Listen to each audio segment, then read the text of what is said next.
Okay, allora, hi Colin, nice to see you once again. Hello. Hello, buongiorno. Oh, finalmente ce l'abbiamo fatta, siamo qui per l'intervista che volevamo dedicarvi, ragazzi, quindi adesso parleremo solo in inglese, ma non vi preoccupate, faremo i sottotitoli prestissimo. Anzi, li avrete direttamente quando vedrete appunto questo video. So, Colin, let's start with the questions. Very interesting questions indeed, isn't it? Yes, I read the questions that have been on the Telegram group, which you kindly translated for me, and they're really, really good questions. I'm looking forward to answering them as best I can. So thank you so much, people, for actually giving us these very nice, questions. And let's start with the very first one from Jada. Jada actually made quite a few questions. Okay, the very first one was, how did the creative process happen? For writing the book. Yes. Well, I've always been a keen writer, even from a young age. I loved writing stories and writing essays and, as you know, the Free World Charter. So yeah, I've always had a passion for writing. It's never been hard for me to write. And some people talk about creative block and writer's block, but I've never had that problem. I've always have something to say. So yeah, it's the creative process for me is very natural. I'm always creative. I don't know, I am creative by nature, so it's very easy for me to write and create things. I write music as well, so it's part of my nature, yeah, just to be creative. So absolutely no problems there. The second question from Jada was, did this book come from a profound question within yourself? And if so, which one? It's an excellent question. Thanks, Jada. Yes, absolutely, it has come from profound questions about myself and about the world, of course.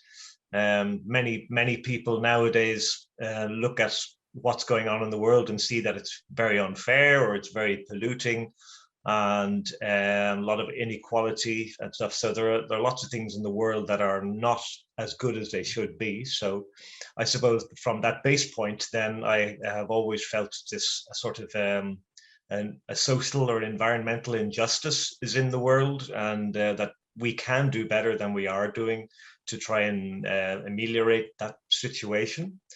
So yeah, so obviously that question within me of general social or environmental injustice is always been part of my person. And yes, and of course from my own question of myself is, well, what can I do about this? What can I do to help the situation? And lots of people ask the same question, but for me it is how do I do this? Well, I do this by writing things like the charter or writing books like F-Day. So it's yeah, I ask myself, what creative process can I bring to try and help answer this question? And for me, naturally, that comes writing or music or creating websites, things like that. So yes, I mean, it's all the question within me is, what can I do to help? And so this is the book is a result. The next question is, why did you decide to write this book and give it time and care? Okay. Yeah, well, pretty much as I've said, it was something that was in me that I wanted to do something to try and bring this question out into the world about money, and do we really need to use money, or is there a better way that we could operate that wasn't including money? So the idea of writing a novel was to promote this idea in a kind of a Trojan horse sense, like whereas you have this, you're kind of it's a normal story really in many ways, but packaged inside the story is this message about, is this really the best we can do, and could we possibly do it this other way regarding money and markets, etc. So yeah, it's that's really the best way I can answer that question, is that it's the book is a vehicle to promote that idea. Last question from Jada is, in what percentage in the book Is the book based on your real experience?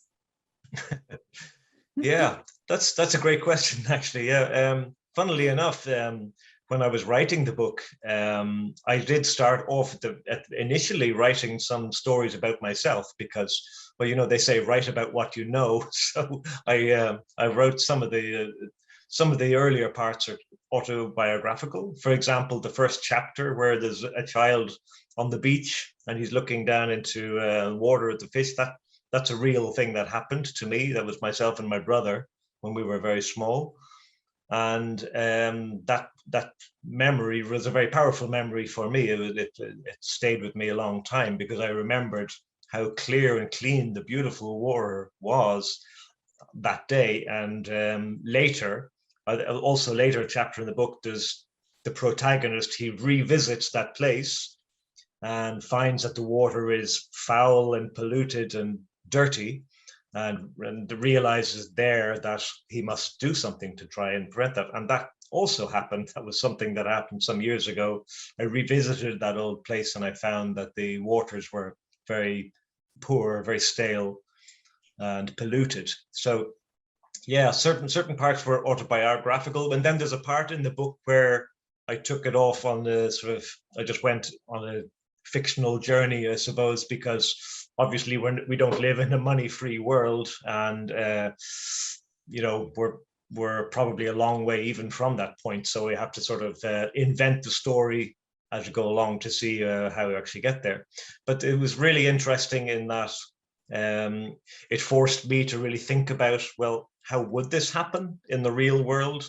What plausible things would need to happen for that to take place? And so that was really what was the greatest reward, I think, from that book, was actually that it forced me to actually think about it in a very practical sense. And in many ways, it changed my points of view about money-free world, that it wasn't just something idealistic that a lot of people think about, and wouldn't this be nice? But when you try to think about, well, actually, what would it look like and how would you actually get there, it starts to look a bit more real, I suppose, in a sense.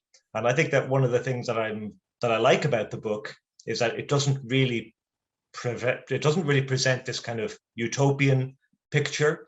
It's much more normal. It's much more real and personal between people. And I think that's what gives a book some appeal, a lot of appeal. As you know, the English version has been out a few years, and a lot of people have liked that real appeal of the vision of the future, that it's not big silver cities with flying cars and stuff like that. It's just realistic vision of people working together, operating society in that way. Absolutely, absolutely.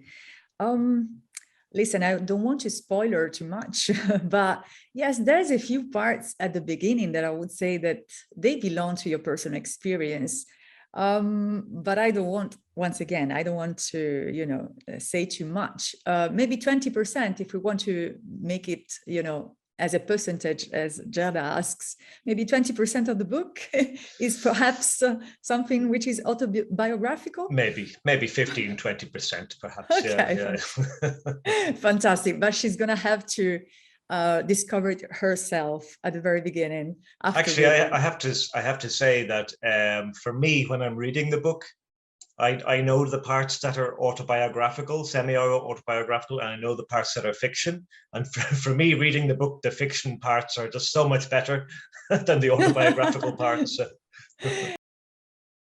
Let's go to question number 5, which is from Alberto.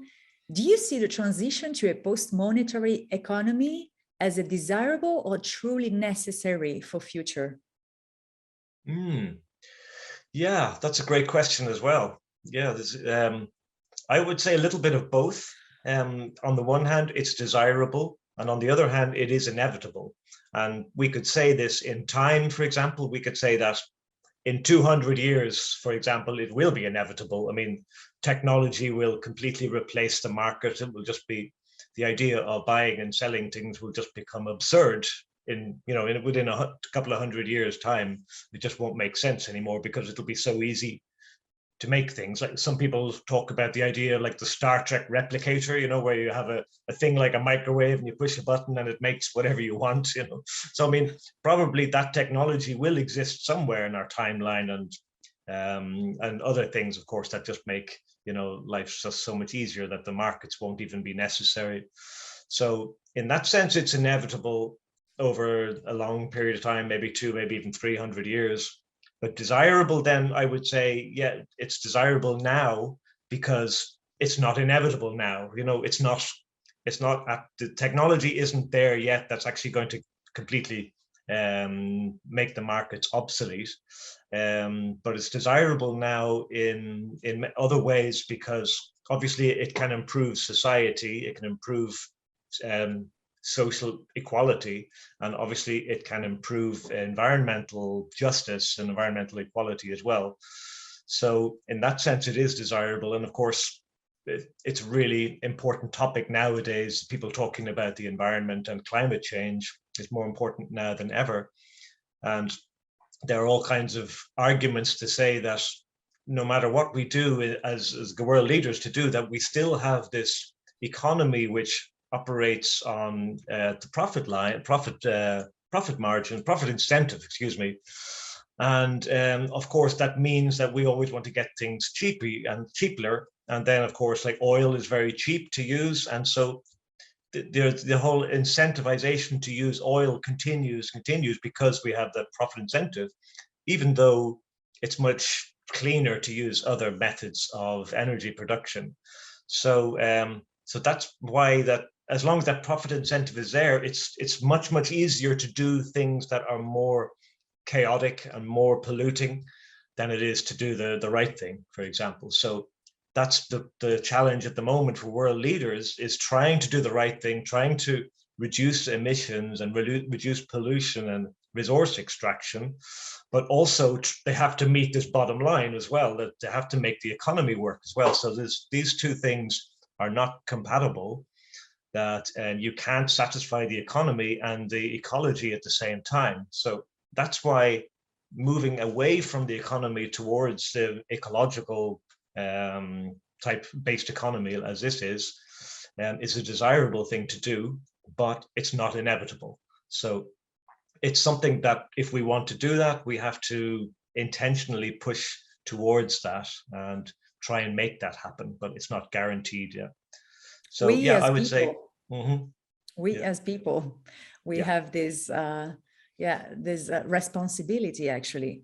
Let's go to number 6. Question number 6 is from Andrea. Andrea, my colleague from the newspaper, from Italia che cambia. Of course, he gave you a very journalistic question. Thank you very much, Andrea. You speak of money as a religion.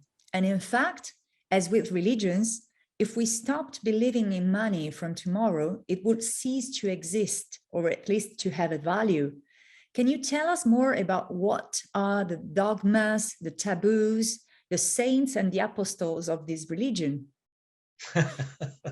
Yeah, that's yeah, absolutely. It's a 100% belief-based system, and in particular the fiat currency system, which is really just based on government guarantee of currency. And that's all it's based on. I mean, we can argue that gold, people say that gold-based currency is more of a stable currency, a better currency, but for me, it doesn't really matter so much. Either way, I mean, if you have a gold-based currency, well, you've still got to believe in the value of gold then as well, you know. So the fact that we believe in the value of government-backed currency really amounts to the same thing. But yeah, it's absolutely 100% belief. I mean, if I pay you 100 euros to something, you think that's great, you have 100 euros, but actually all I gave you is a piece of paper. No, so the only thing that makes that piece of paper valuable is your belief in its value and my belief. So it's a shared belief. Okay, that's the one thing that really gives it value. Whereas in religions, for example, you might have one religion, I might have another. We don't share the same belief, and therefore I wouldn't value your belief as much as and you would not maybe value mine. And so that's probably one of the problems with religions, is that obviously there's conflictions of beliefs. But with money, it's predominantly a shared belief, and that's one thing that's that separates it a lot from religion is that it's pretty much unanimous. You know, probably 99.999% of the world share this belief of this printed value, this money value printed on paper.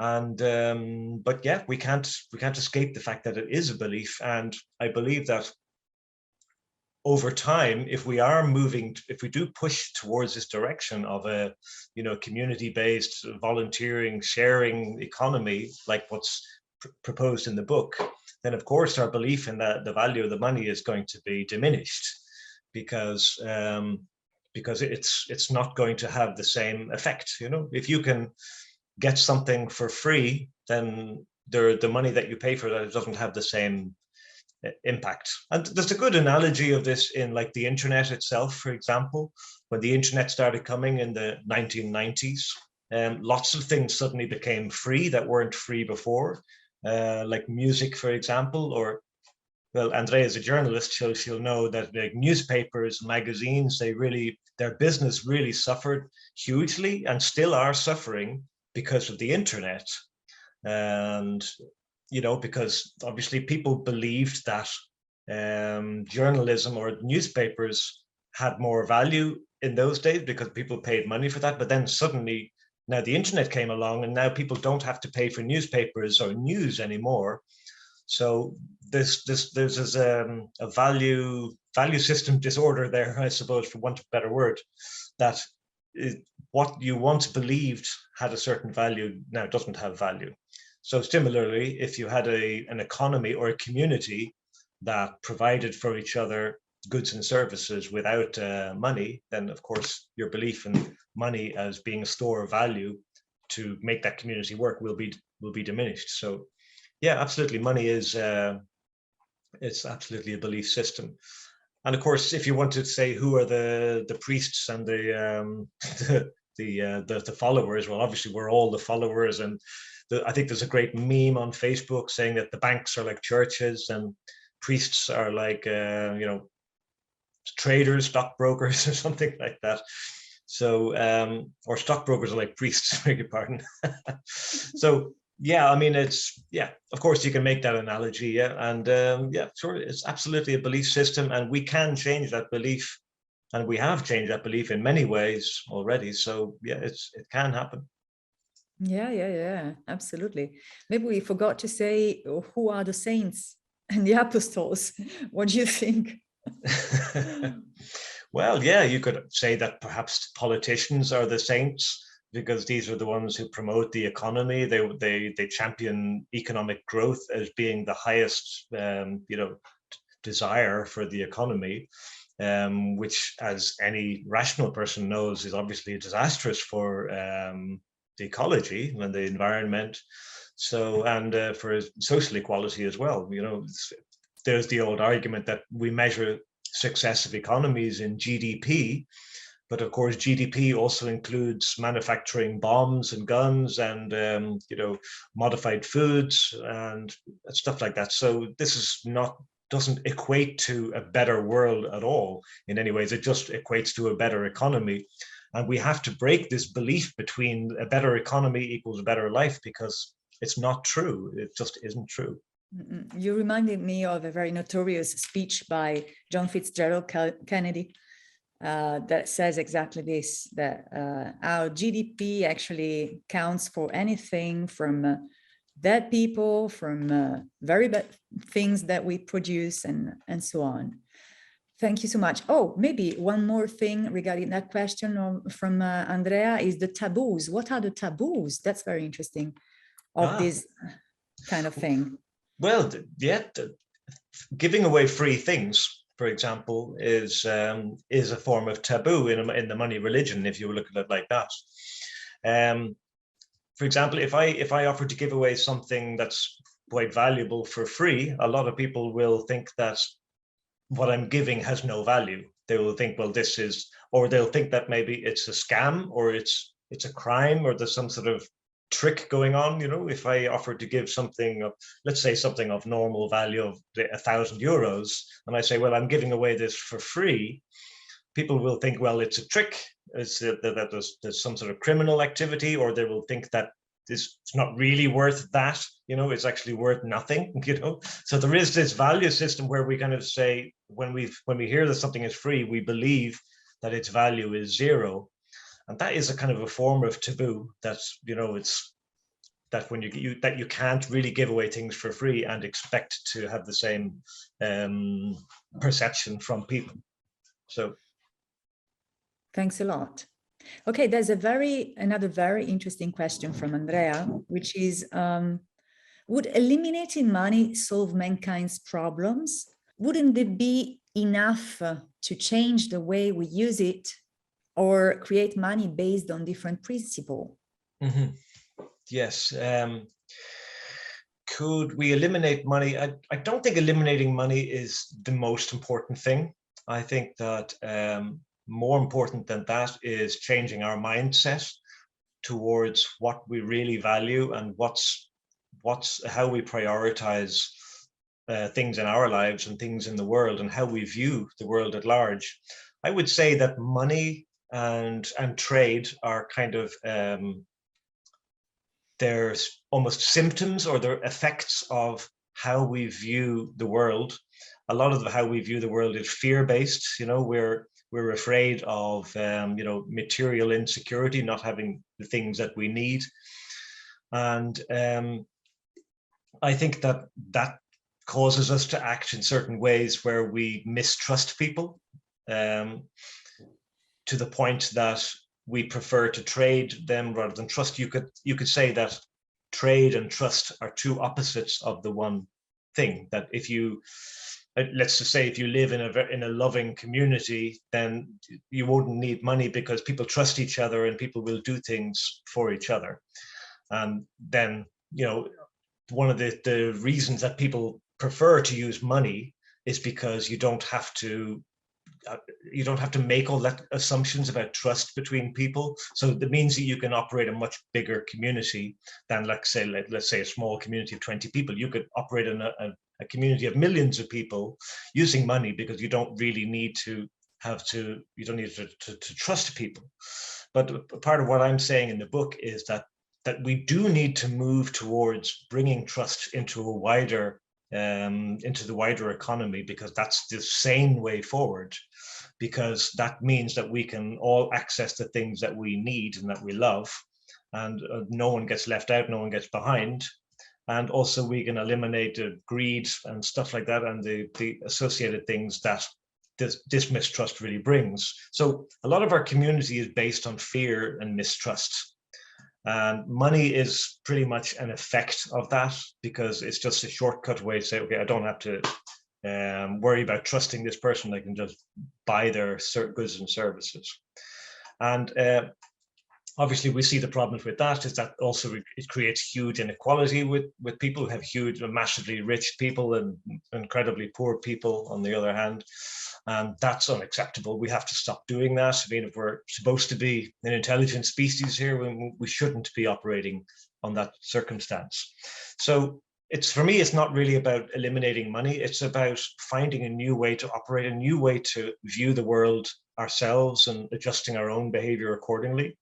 One of the things I think, like a lot of people in the developed world, people like you and me, for example, who are very privileged in the world, is we have a very unrealistic, not you and me personally, but in general, we have a very unrealistic expectation of what life should give us, So a lot of us think, though, well, we deserve to have a big house, we deserve to have, 3 or 4 holidays a year, 2 cars, and, a massive wardrobe of clothes, and, 30 pairs of shoes or whatever. I mean, lots of people in the world live in that belief system that they deserve so much of this stuff. That's wrong. We can't keep doing that. You can argue one way or another whether to use money or not, but one way or another, that must end. We must end this endless ransacking of the planet just to fuel this kind of ego-driven desire of desiring things which are just so much beyond what's their basic needs for survival, So that's something that needs to be really looked at. And I think that most people, even in the change space, don't think too much about that the expectations of people in the privileged world are way too far beyond. So it's answers to her question about money. I think that a form of a trusting currency probably is something that might be useful later on, where you can actually gauge.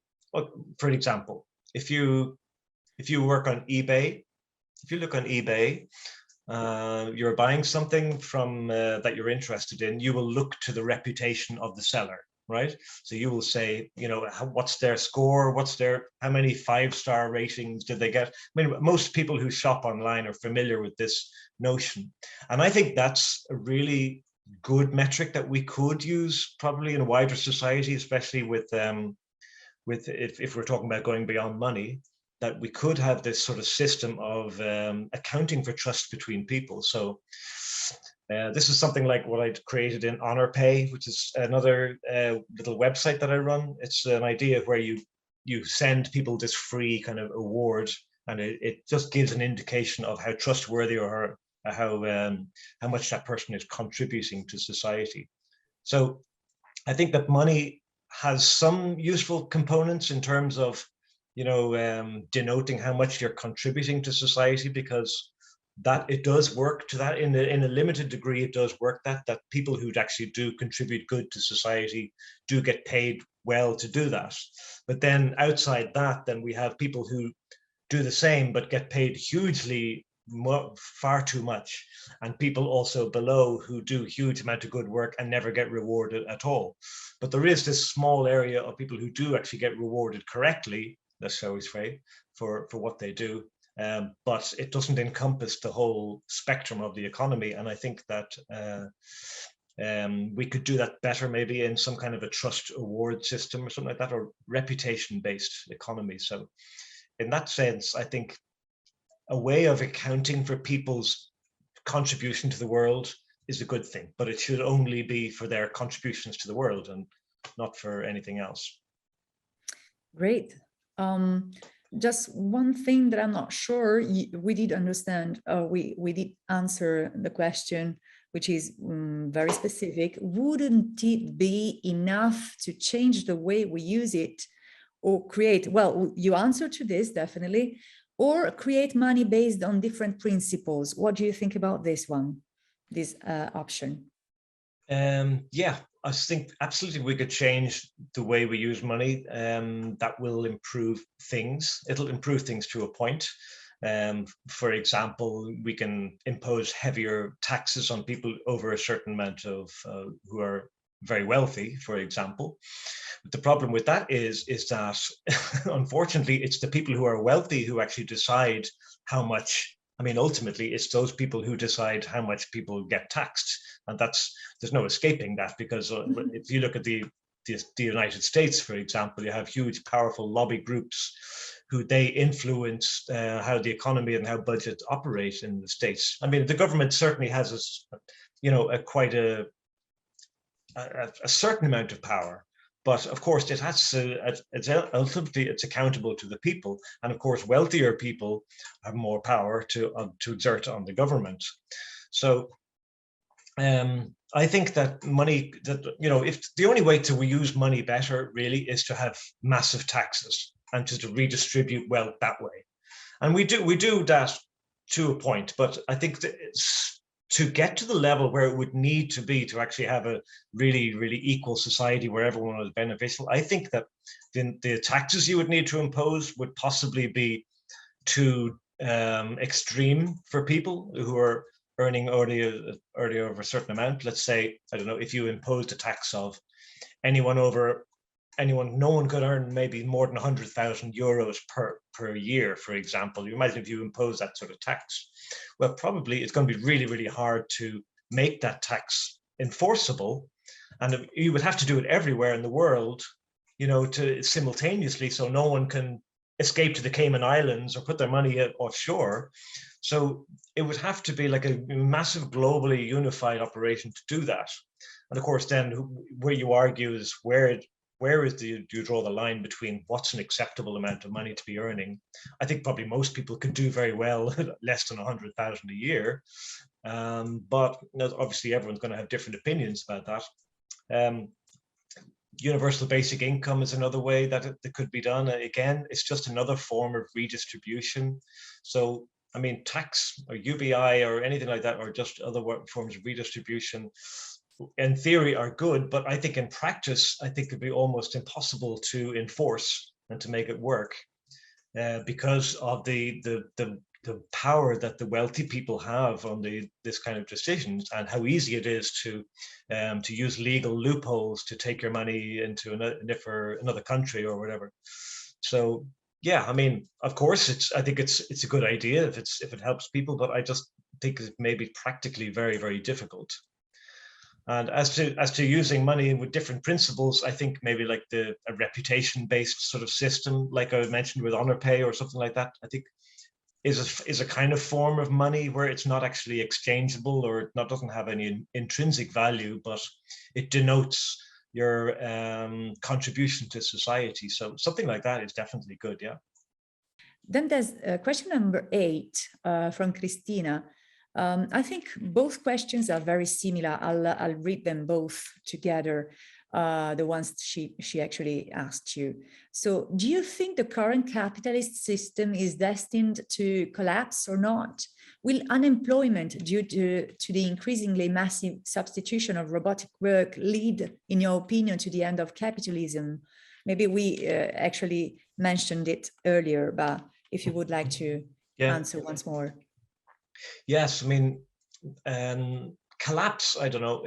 I don't think it's a useful word, collapse, because it seems to imply that, society is just going to literally collapse and people are going to be running around the streets naked with shooting each other or whatever. That's never going to happen. I think we're already far too civilized for that to happen. What we will see, and what we are seeing, is just a gradual decline in the way the economy works for people, and the gradual increase in the way automation takes over. But one of the things that I find that I would be critical about with people who maybe propose post money ideas is this idea that technology will just basically make the workplace obsolete. I think that's not entirely true, even though I did say this earlier, but I think it's not entirely true, because we always seem to find ways to change our behavior to suit the market and what's possible. So, for years ago, you would get a job as a coal miner, for example, and you don't have to do that job nowadays. It's probably like you have a big machine that will do that now, and it'll one man operating it will do the work of 100 men, for example. So, but because you don't have to do that job anymore, it doesn't mean that people are suddenly unemployed. No, it means that now we have to create jobs for the people who build the machines and the people who service that machine who does the coal mining. Or then also people who have more free time in their hands now are moving into service businesses and creating and innovating and creating new startups, like things like Uber or Airbnb, or these are things that would have been unthinkable, 40 or 50 years ago. But these are now other opportunities that technology has created. So while you can say that technology does make employment obsolete, it makes some employment obsolete, and it increases opportunities in other forms of employment. So the problem, as I said, is it's really the mindset. Is that our mindset is really based on trade and seeking advantage, and that fear-based mentality. And that is always going to force us to create new opportunities whenever way we can. So the more technology comes, the more opportunities that we will try and tease out of it, as long as we're still in that mindset that we must trade in order to survive, then people are going to innovate and keep making that possible. So I don't think a collapse is inevitable in that way at all. So I think that even environmental collapse is probably not something that's going to really suddenly happen. The world's not going to blow up or anything, but little small things will happen and keep happening, and we'll deal with those things as they go along. You know, I mean, people talk about like the sea levels rising, and you know it's going to be disastrous for the planet. But probably if the sea levels rise a meter or so in the next 100 years, I mean, we'll find ways to deal with that. It's not going to really be, you know, we'll just build walls or, you know, move houses back a little bit or something. So it's not going to cause a collapse of society. You know, there's always ways of turning these kind of problems into opportunities, you know, as long as we're in the mindset that we're going to trade. So no, I don't think that the stuff that's going on is going to immediately turn money obsolete. I think that will happen maybe a couple of 100 years time, you know, where we'll just won't make sense anymore. But in the immediate future, no, I don't see anything like that happening.